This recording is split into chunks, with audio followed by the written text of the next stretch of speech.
Hi everyone, welcome to the Whiteleyverse with me, Connor Whiteley, for another daily story with a chapter from one of my novellas.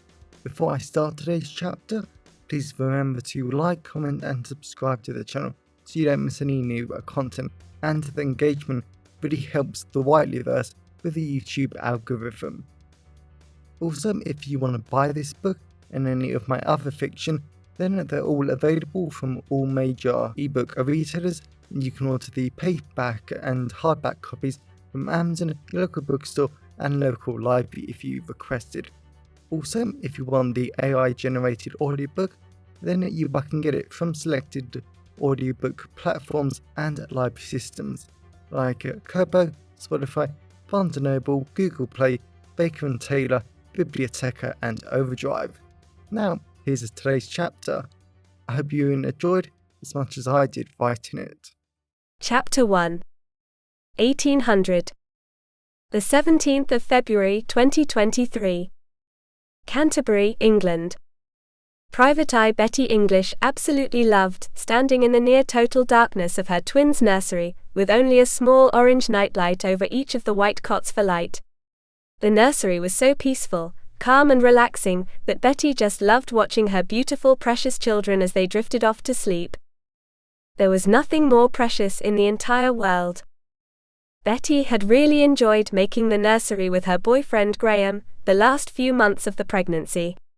They had debated which colors to paint the room, what furniture to get, and what cot to buy because only the best would do for their precious angels. Granted, Betty wasn't so sure how much longer they would be angels, especially with them being 6 months old now, and the fear of them being able to sit up by themselves lurked over her. She loved her kids, but she loved being able to plop them down anywhere, and know they would still be there 5 minutes later even more. Betty always admired the soft blue, red and orange stripes and swirls they had stylishly painted on the walls to give their kids as much visual stimulation as possible. The large lion rug in the middle of the nursery was a great find that Betty loved sitting on for hours. There she, Graham, or her nephew Sean and his boyfriend, read to the kids for hours each night, just spoke to them, and basically used them as a soundboard whenever they were stuck on a particular case or Graham just wanted to vent about the knobs at work. Well, the kids had to hear a lot of words to boost their language development, and sometimes Betty had her best ideas about investigations after talking to the kids. The shallow, peaceful sound of their breathing was such a nice little sound over the sheer silence of the house. It was meant to be a peaceful Friday night. Graham was down on the sofa watching some murder program, because clearly they didn't get murder, mayhem and crime in their day jobs, and Sean and his boyfriend Harry were out on date night. Betty was so looking forward to going downstairs, spending alone time with the man she loved, and not having a single crime to solve in the meantime.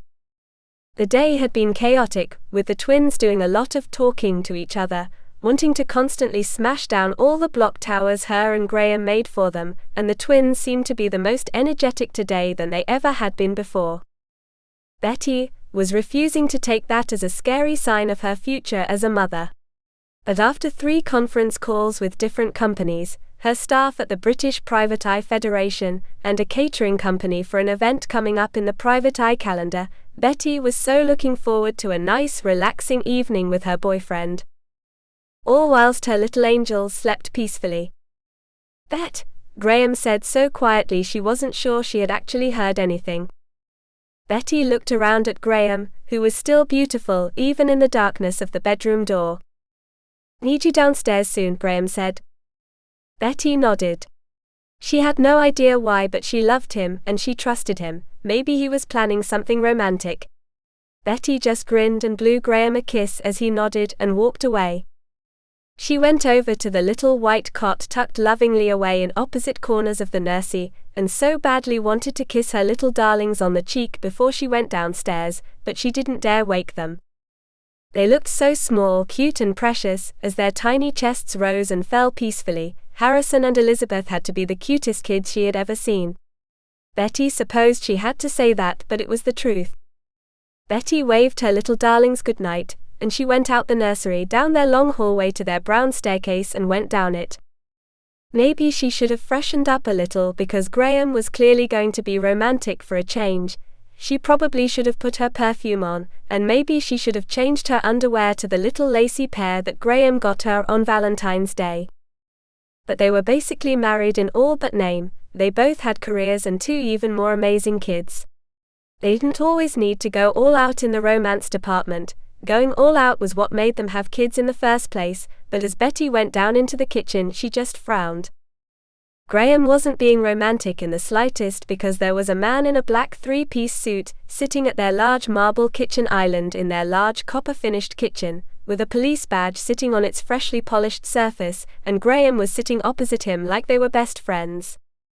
Betty felt so underdressed in her black jogging bottoms, hoodie and socks.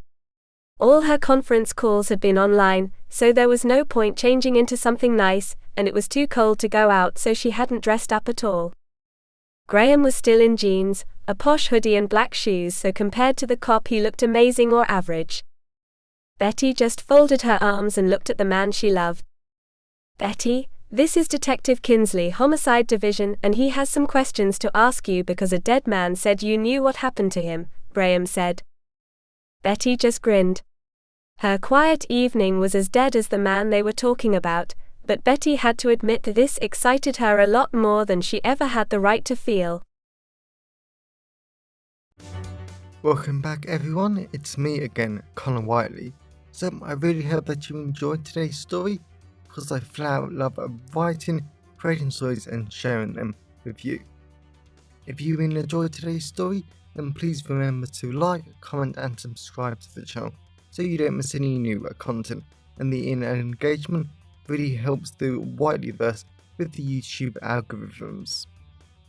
And if you want to buy this short story or any of my other fiction, then they're available from all major ebook retailers, and you can get them from your local library if you requested, and you can order the paperback copies from Amazon, your local bookstore or local library if you request it. Lastly, if you want to support the channel on a one-off basis, then you can now buy me a coffee at buymeacoffee.com/Connor Whiteley. Also, if you know anyone who would enjoy today's story, then please share it with them. I'm always really grateful when you wonderful people help spread the word about the channel. So, thanks for watching the Whiteleyverse, and I'll see you again soon. Have a great day, everyone.